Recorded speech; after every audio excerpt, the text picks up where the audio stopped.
Matrices है क्या चीज़? तो matrices it is an arrangement of numbers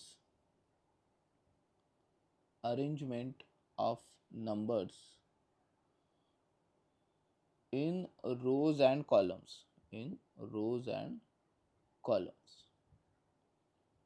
ठीक है, तो let me give you an example. जैसे कि ये एक प्रकार का मैट्रिक्स है, ठीक है, मैंने लिख दिया 1 2 3 एंड 4। ठीक है, मैट्रिक्स को कैपिटल लेटर से डिनोट करते हैं, तो इसको मैंने कैपिटल लेटर ए से डिनोट कर दिया। तो इसमें कितने रोज है देखते हैं। तो ये एक रो हो गया, एक दो रो हो गए, सही है, एक कॉलम हो गया, दो कॉलम हो गए, सही है। तो इसको लिखते वक्त ऐसे कुछ लिखते हैं, 2 रोज इंटू 2 कॉलम्स, 2 रोज क्रॉस 2 कॉलम्स। ठीक है, तो यहाँ पे आप देख सकते हो ये एक पहला रो है 1 2, दूसरा रो है 3 4, उसके बाद पहला कॉलम है 1 3 और दूसरा कॉलम है 2 4, सही है। इसका अरेंजमेंट कैसे लिखा जाता है? इसका जो एलिमेंट होता है वो स्मॉल ए से लिखा जाएगा। अगर मैट्रिक्स का नाम कैपिटल ए है तो उसके एलिमेंट का नाम स्मॉल ए रहेगा। ठीक है, अब जब मैं लिखता हूँ 1 1, इसका मतलब क्या? 1 1 मतलब first row and first column का इंटरसेक्शन। तो देखो ये फर्स्ट रो है, ये फर्स्ट कॉलम है, इंटरसेक्शन क्या है? 1 है, दिखाई दे रहा है आपको? तो A11 इज 1, 1 उसका इंटरसेक्शन हो जाएगा। सही बात है, ये क्लियर है सभी को? ठीक है, उसके बाद अगर मैं लिखूँ A12, तो ये फर्स्ट रो और सेकंड कॉलम का इंटरसेक्शन है। तो ये फर्स्ट रो, ये सेकंड कॉलम, इंटरसेक्शन क्या हो गया? 2 हो गया, सही बात है। तो ये फर्स्ट रो सेकंड कॉलम का इंटरसेक्शन 2। उसके बाद सेकंड रो फर्स्ट कॉलम, तो सेकंड रो फर्स्ट कॉलम का इंटरसेक्शन आपको दिखाई दे रहा है 3, तो इसका नाम आएगा 3। उसके बाद सेकंड रो सेकंड कॉलम, तो ये सेकंड रो है और ये सेकंड कॉलम है, इंटरसेक्शन आपको दिखाई दिया 4, सो 4 उसका इंटरसेक्शन है। तो इस प्रकार इसका आंसर क्या आएगा? 4। तो ऐसे एलिमेंट्स को डिनोट किया जा सकता है। तो रोज और कॉलम्स के हिसाब से अलग अलग ऑर्डर ऑफ मैट्राइसिस बनेंगे ना। तो ये देखो इसका ऑर्डर क्या है? 2 क्रॉस 2। तो कोई भी अगर आप एक मैट्रिक्स पकड़ लो, जैसे कि matrix A R cross C, तो R is number of rows and C is number of columns. अगर आप ध्यान से देखोगे तो इस मैट्रिक्स में एलिमेंट्स कितने थे? 1 2 3 4, टोटल 4 एलिमेंट थे। कैसे हम ये निकाल सकते हैं? तो इसमें 2 रोज थे और 2 कॉलम्स थे, दोनों का मल्टीप्लिकेशन किया तो 4 आ गया। तो इसी प्रकार यहाँ पे ऐसा लिखा जा सकता है कि number of elements is equal to R into C. ये एक प्रकार का फॉर्मूला बन जाता है। ठीक है, इतना क्लियर है कैसे एलिमेंट्स को लिखा जाता है वो? ओके ना, क्रिस्टल क्लियर? ओके, चैट आपको अमोल सर फॉर चैट के साथ करना है, तो मेरे को मैसेजेस दिखेंगे लैपटॉप पे, ठीक है ना? ओके, ये इतना लिख लो। Matrices is an arrangement of numbers in rows and columns. Matrix A मैंने लिख के दिया है 1 2 3 4। उसका पहला एलिमेंट 1 था, फर्स्ट रो फर्स्ट कॉलम। दूसरा एलिमेंट 2 था, फर्स्ट रो सेकंड कॉलम।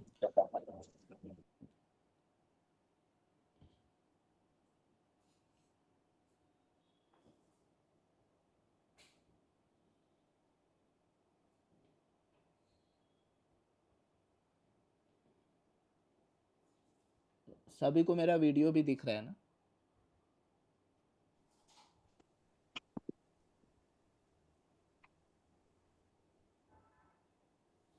फिर तीसरा एलिमेंट था second row first column 3, and then second row second column था 4।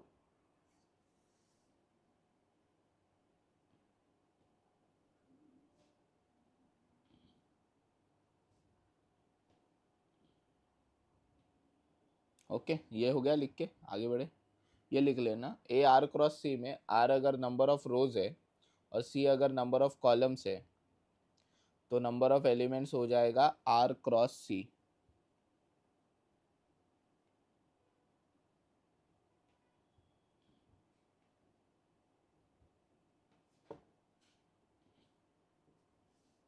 आर क्रॉस सी।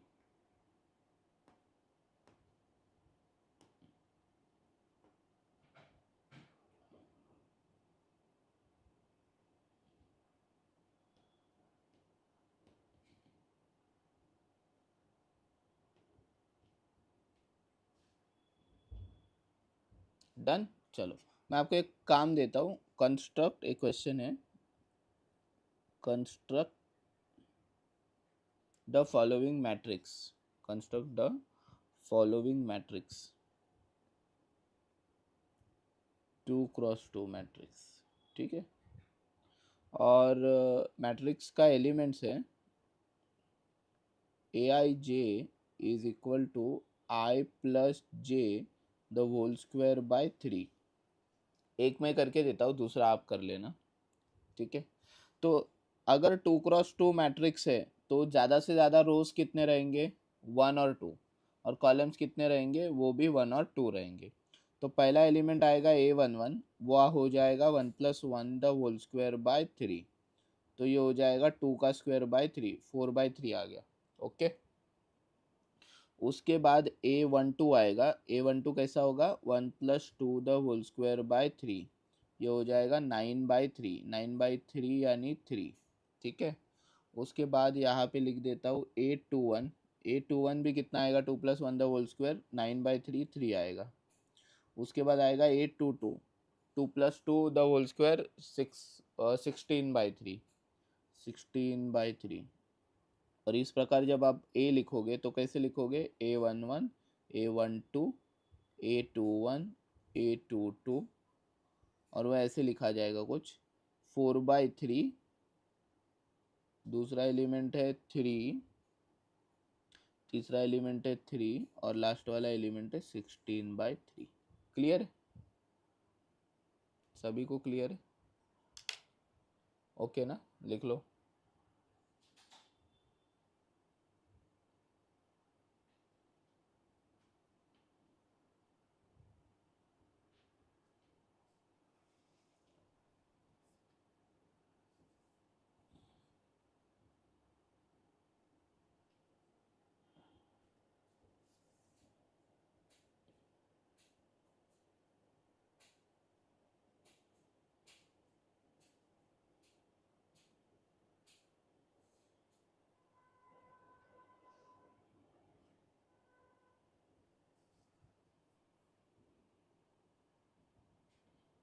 हो गया लिख के, ऐसा ही एक क्वेश्चन देता हूँ तुम्हें।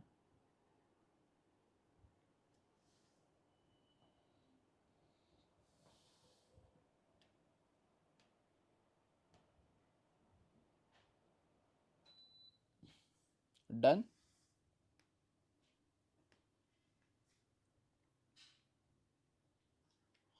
और एक 2x2 मैट्रिक्स है, वो बनानी है हमें, कुछ इस प्रकार है, A I J is equal to -4i + 3j, ठीक है। 2x2 मैट्रिक्स है, बनाओ चलो। वो मॉड है, बाहर, बाहर की तरफ मॉड है।